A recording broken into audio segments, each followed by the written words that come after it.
সকলোখিনি আমাৰ যি আপোনালোকে আমাৰ যিবোৰ ভুল ধাৰণা আছিলে সেইখিনি সকলোখিনি শুদ্ধৰূপে তেখেতে আপোনাৰ আগত প্ৰকাশ কৰিলে। আশা কৰোঁ আমাৰ দুয়োটা কৰ্তৃপক্ষকে আপোনালোকে ভুল বুজি নাথাকে আৰু যিদৰে আপোনালোকে মৰম আশীৰ্বাদ দি আহিছে মোক লগতে আমাৰ অভিনন্দন থিয়েটাৰক। নমস্কাৰ বন্ধু বান্ধৱীসকল, আকৌ এটা নতুন খবৰ লৈ আহিছোঁ। অসমৰ জনপ্ৰিয় আৰু মহাময়ী অভিনেত্ৰী প্ৰিয়ম পল্লৱীয়ে আজি ৩-৪ দিন আগত মাজনিশা ২টা বজাত এটা ফেচবুক লাইভ আহি অভিনন্দন থিয়েটাৰৰ বিপক্ষে বহুতো বিস্ফোৰক তথ্য উদঙাই দিছিলে। আজি সেই প্ৰিয়ম পল্লৱীয়ে আকৌ এটা ফেচবুক লাইভ আহি তেওঁৰ মনৰ কথা, তেওঁৰ বিভিন্ন ধৰণৰ জানিবলগীয়া কথা, তেওঁৰ বিষয়ে সকলোখিনি জনাইছে। অভিনন্দন থিয়েটাৰত তেওঁ থাকিব নাথাকে চুক্তিবদ্ধ হৈছিলে, সেই হিচাপত তেওঁ মাননি পাইছে নে নাই গোটেইখিনি তেওঁ জনাব। কি তেওঁলোকৰ মাজত সংঘাত হৈছিল অভিনন্দন থিয়েটাৰৰ কৰ্তৃপক্ষ আৰু প্ৰিয়ম পল্লৱীৰ মাজত, সেই গোটেইখিনি কথা আপোনালোকক তেওঁৰ মুখেৰে জানিব। এই ভিডিঅ'টো সম্পূৰ্ণভাৱে শেষলৈকে চালে বলক এতিয়া প্ৰিয়ম পল্লৱীয়ে কি কৈছিলে। নমস্কাৰ সকলোকে।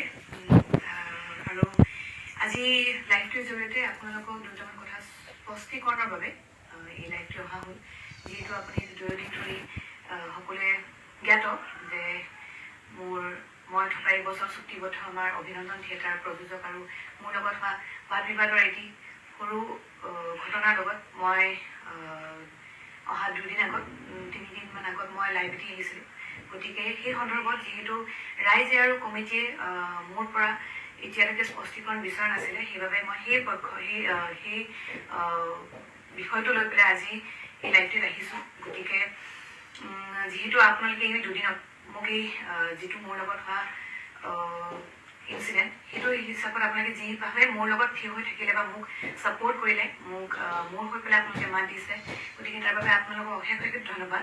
আৰু এই সন্দৰ্ভত মধ্যস্থকাৰী ৰূপে মোৰ লগত দাদা মৌচম দা জড়িত হৈ আছে। গতিকে তেখেতে সকলো বিতংভাৱে আপোনালোকক বুজাই দিব, যাতে আপোনালোকৰ কোনো ধৰণৰ যিটো আপোনালোকে বিপাঙত আছে বা আপোনালোকৰ মনত যিবোৰ সন্দেহ সেইখিনি সম্পূৰ্ণৰূপে তেখেতে ক্লিয়াৰ কৰিব। গতিকে মই তেখেতলৈ আগবঢ়াইছোঁ। প্ৰিয়ম পল্লৱীয়ে অভিনন্দন থিয়েটাৰৰ লগত চুক্তিবদ্ধ হৈছিল। যিটো পৰিমাণত চুক্তিবদ্ধ হৈছিল সেই পৰিমাণটো তেওঁলোকে আদায় দিয়া ধনখিনি সময়মতে দিব পৰা নাছিল। প্ৰযোজক গোষ্ঠীয়ে নানা সমস্যা, নানা ধৰণৰ তেওঁলোকৰ অসুবিধাৰ বাবে তেওঁলোকে সময়মতে পইচাটো দিব পৰা নাছিল। আৰু তাৰ বাবেই এই প্ৰিয়ম পল্লৱীয়ে নিজৰ যিখিনি প্ৰাপ্য ধন সেইখিনি তেওঁলোকক বিচৰণ দিয়ে। তেওঁলোকে ধৰক এটি বেলেগ ধৰণৰ আচৰণ কৰাৰ বাবে প্ৰিয়ম পল্লৱী কিছু ক্ষোভিত হ'ল আৰু ক্ষোভিত হৈ পেলাই এই যোৱা বিগত দিনকেইটাত কিছু বিষয় আপোনালোকৰ ওচৰত অৱগত হ'ল। এতিয়া কথাটো হ'ল যে যিখিনি বাকায়া ধন প্ৰযোজক গোষ্ঠীয়ে প্ৰিয়ম পল্লৱীলৈ দিবলৈ আছে সেই পৰিমাণটো কিমান হ'ব, কিমান প্ৰিয়ম পল্লৱীৰ প্ৰাপ্য, কিমান তেওঁলোকৰ দিব লগা আছে, সেই গোটেই বস্তুখিনি বহি পেলাই আলোচনা কৰাৰ কোনো সুবিধা বা কোনো ধৰণৰ পৰিৱেশ নাছিল। আৰু যিহেতু গোটেই বিষয়টো মধ্যস্থকাৰী হিচাপে দায়িত্ব পালন কৰিবলৈ দিলে, সেই মৰ্মে প্ৰযোজক গোষ্ঠীসকল যোৱাকালি প্ৰিয়ম পল্লৱীৰ ঘৰলৈকে আহি পেলাই তেওঁলোকে কিমানখিনি পইচা তেওঁলোকক দিছে, কিমানখিনি পইচা দিবলৈ আছে আৰু কিমানখিনি পইচা তেওঁলোকে কিমান দিনৰ ভিতৰত দিব, সেই গোটেই বিষয়বোৰ আমাৰ মাজত কথা বতৰা তিনিটা পক্ষৰ মাজত অভিনেত্ৰী প্ৰিয়ম পল্লৱী, প্ৰযোজক আৰু মই মধ্যস্থকাৰী হিচাপে মই গোটেই বিষয়বোৰ আলোচনা কৰাৰ পিছত এই গোটেই হিচাপ পত্ৰবিলাক চাফ চিকুণকে দাখিল কৰা হ'ল নতুনকে। আৰু যিহেতু এইটো এটা চুক্তিবদ্ধ হৈ থকা এটি থিয়েটাৰ গোষ্ঠী আৰু অভিনেত্ৰীৰ মাজত এটি ৰাইজৰ আৰু আয়োজকৰ যিটো বিপুল দাবী যে সকলোৱে এটা সন্দেহত আছে বা এটা দুমোজাত আছে যে প্ৰিয়ম পল্লৱীয়ে অভিনন্দন থিয়েটাৰৰ লগত আগন্তুক দিনত জড়িত হৈ থাকিবনে নাই, বা যিসকল পেণ্ডেল, যিসকল আয়োজক সমিতি অভিনন্দন থিয়েটাৰৰ চুক্তিবদ্ধ হৈছে তেওঁলোকৰ নিজ নিজ অঞ্চলত, যেনেকে আজি বঙাইগাঁৱৰ অভয়াপুৰীত অনুষ্ঠান আছে, সকলোৱে শংকিত। সেইকাৰণে সেই সকলো যিসকল ব্যক্তি ইয়াতে জড়িত হৈ আছে সকলোৰ জ্ঞাতাৰ্থে জনাবলৈ খুজিলো। যিহেতু শিল্পীগৰাকী এই প্ৰথম ফেচবুক লাইভ যিদিনাখন বাদ বিবাদ হ'ল 25 ডিচেম্বৰ, সেইদিনাখন তেওঁ ফেচবুক লাইভটো অহাৰ এইটো কাৰণে হ'ল সকলো শিল্পীয়ে দিয়কচোন নিজৰ ঘৰ, পৰিয়াল, সংসাৰ, উৎসৱ পৰ্ব বাদ দি পেলাই ঘৰখন এৰি পেলাই ৰাইজৰ হকে, প্ৰযোজক গোষ্ঠীৰ হকে, কমিটিৰ হকে নাটখন মঞ্চস্থ কৰিব যায়।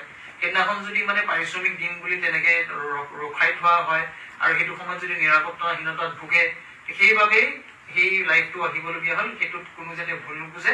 আৰু শিল্পীগৰাকী যদি ইমান যদি ধৰক কিছুমানে বিৰূপ মন্তব্যও কৰিছে যে কিবা চব বস্তুৰে ক্ৰিয়া প্ৰতিক্ৰিয়া থাকে, কিন্তু বিশেষকে তাই প্ৰত্যেকজন শিল্পীকে শ্ৰদ্ধা কৰি কৈছো মানে নিজৰ পিতৃৰ বিয়োগৰ দিনাও কিন্তু তাই প্ৰথম থিয়েটাৰ প্ৰথম নাটখন মঞ্চস্থ কৰিবলৈ তাই আগ্ৰহেৰে ৰাইজৰ বাবে তাই মিৰ্জাৰ এই ধাৰাপুৰৰ অনুষ্ঠানটি অনুষ্ঠিত কৰিছিল। সেইকাৰণে ভুল বুজাবুজি চবতে থাকে, মানুহ মাত্ৰেই ভুল। সেইকাৰণে যিহেতু শিল্পীগৰাকী তেওঁলোকৰ প্ৰযোজক গোষ্ঠীয়ে আগবঢ়োৱা প্ৰত্যেকটো প্ৰস্তাৱে মানি লৈছে, সেইকাৰণে সেই উদাৰ মনক ধন্যবাদ দিয়া, প্ৰযোজক গোষ্ঠীকো ধন্যবাদ জ্ঞাপন কৰিছো আৰু শুভেচ্ছা আৰু অভিনন্দনো জ্ঞাপন কৰিছো যে তেওঁলোকো আগুৱাই যাওক।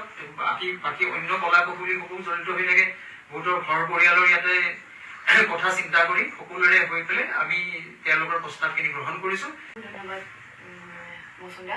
গতিকে আপোনালোকক সকলোখিনি আপোনালোকে আমাৰ যিবোৰ ভুল ধাৰণা আছিলে সেইখিনি সকলোখিনি শুদ্ধৰূপে তেখেতে আপোনালোকক প্ৰকাশ কৰিলে। আশা কৰোঁ আমাৰ দুয়োটা কৰ্তৃপক্ষকে আপোনালোকে ভুল বুজি নাথাকে আৰু যিদৰে আপোনালোকে মৰম আশীৰ্বাদ দি আহিছে মোক লগতে আমাৰ অভিনন্দন থিয়েটাৰক, ঠিক তেনেদৰে এনেদৰে মৰম আঁকোৱালি মৰম আৰু আশীৰ্বাদ দি যাওক আৰু এনেদৰে আমাৰ যেন যাত্ৰা একো বাধা বিঘিনি নোহোৱাকৈ যাতে এনেকুৱা ধৰণৰ বাদ বিবাদ পুনৰবাৰ নঘটে। গতিকে তেনেকুৱা ধৰণৰ ভগৱানৰ ওচৰত প্ৰাৰ্থনা কৰিব আমাৰ এই যাত্ৰাটো শুভে মংগলে যাতে পাৰ হওক। ধন্যবাদ।